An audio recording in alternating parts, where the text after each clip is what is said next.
इस वीडियो में हम यंग वंस टू अडल्ट के बारे में जानेंगे। हम जानने की कोशिश करेंगे कि यंग वंस किस तरह अडल्ट में चेंजेस उनमें आती हैं, किस तरह चेंज होते हैं। आप जानते हैं कि जैसे पिछले वीडियो में हमने पढ़ा कि वेविपेरस और ओविपेरस एनिमल्स कौन से होते हैं। वेविपेरस वो एनिमल्स होते हैं जिनमें इंटरनल फर्टिलाइजेशन होती है, ओविपेरस वो एनिमल्स होते हैं जिनमें एक्सटर्नल फर्टिलाइजेशन होती है।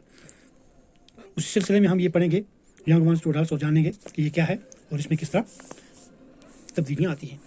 The new individual which are born और hatched from the eggs continue to grow till they becomes adults. In some animals, the young ones may look very different from the adults. Let us consider the life cycle of frog. तो जब ये नया individual जन्म लेता है, अंडे से निकलता है या अंडे से हैच होकर आता है, ये कंटिन्यूसली ग्रो करता है जब तक ये अडल्ट नहीं बन जाता। चंद एनिमल्स में जो यंग वंस हैं वो अपने अडल्ट से मुख्तलिफ नजर आते हैं, जैसे कि ये फ्रॉग है।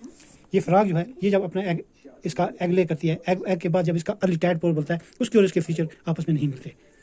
इसी तरह आगे हम जानेंगे observe the different stages of frog starting from the egg to the adult stage. We find that there are some distinct stages, that is egg, egg to tadpole, larva and adult. ये इसके stages हैं। Don't the tadpole look so different from the adult.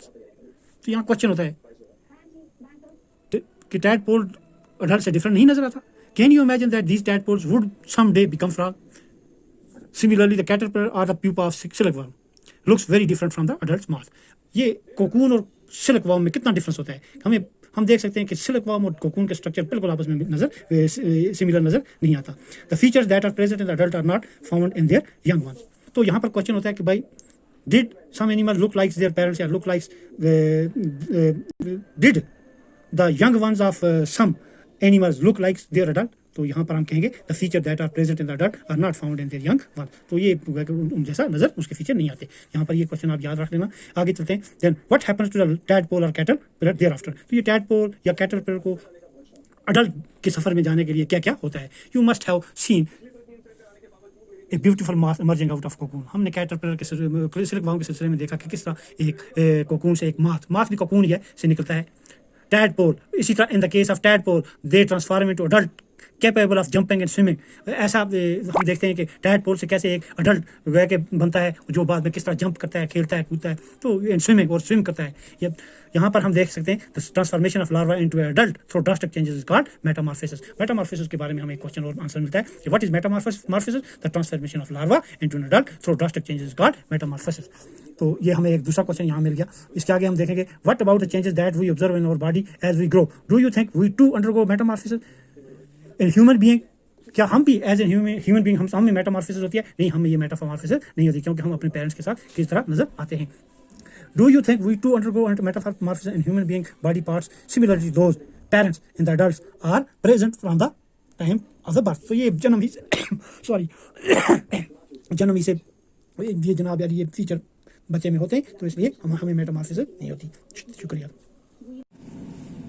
पिछले video में हमने fertilisation के बारे में पढ़ा। हमने देखा कि किस तरह स्पर्म्स फीमेल बॉडी के अंदर आके फीमेल बॉडी के अंदर जो ओवरी से एग प्रोड्यूस होता है वो ओवी डक्ट में जाके उसके साथ मिलता है और जाइगोट बनाता है।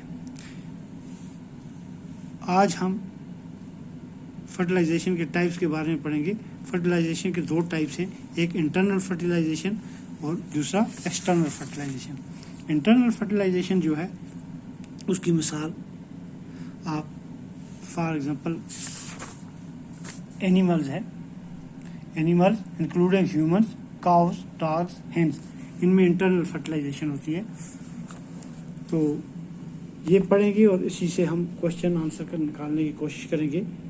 Fertilisation which takes place inside female body is called internal fertilisation. Internal fertilization occurs in many animals, including humans, cows, dogs and hens. तो यहाँ पर हमें एक क्वेश्चन बनता है, what are the types of fertilization। इसको हमने याद कर लेना है। There are two types of fertilization, the internal fertilisation and external fertilisation. एक क्वेश्चन और इससे पैदा होता है, give the example of internal fertilisation. तो उसके बारे में हम कहेंगे animals including humans, cows, dogs and hens are the example of internal fertilisation. इसी तरह आगे चल के हमें यहाँ पता चलता है कि animal fertilisation takes place outside the body of a female, and these animals fertilization takes place in water. Let us find out how this happens. अब कुछ ऐसे एनिमल्स हैं जिनमें एक्सटर्नल फर्टिलाइजेशन होती है, एक्सटर्नली स्पर्म्स और एग्स आपस में फ्यूज होता है, ज़ाइगोट बनाता है, मगर पानी की मदद से बनाता है। वो किसकी मदद से बनाता है? पानी की मदद से। ये कैसे बनाता है ये हम आगे पढ़ेंगे, पढ़ते जाइए तो इसी से आंसर निकाल। ड्यूरिंग स्प्रिंग और rainy season, frogs and toads move to ponds and slow flowing streams. When the male and female comes together in water, the female lays hundreds of eggs, unlike hen eggs. Frog egg is not covered by a shell and it is comparatively very delicate.